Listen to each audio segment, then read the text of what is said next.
Hello everyone, this is Julian from Kanen Coffee, and today we have a Jura Espresso Xs90 with us in the shop. And it came in for the main issue being that there was water on the counter whenever you use the machine after a few uses, and it will drip down from the bottom, usually around the front side.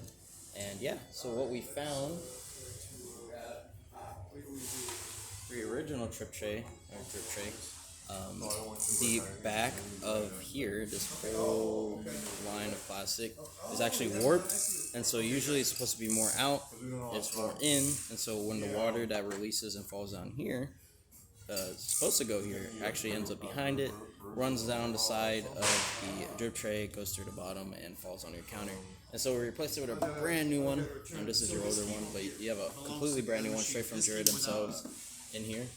And we did a tune-up after that where we opened the entire machine, replaced the gasket, serviced the entire brew unit, cleaned the inside of your machine entirely, did descaling, cleaning cycles, and yeah, now we are just going to quickly put some coffee in here and test the machine.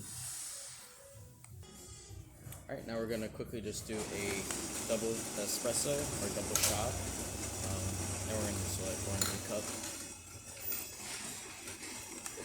Angle for you guys while it's grinding.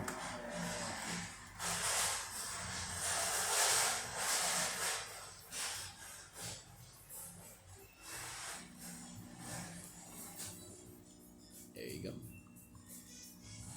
You want to start taking the. You want to take the signs?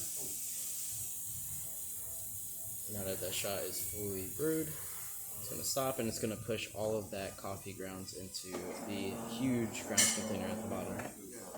Yeah, that's about it for this repair. If you like this video or any of our other repairs on our channel, leave a like, subscribe, hit the bell. Thanks for watching.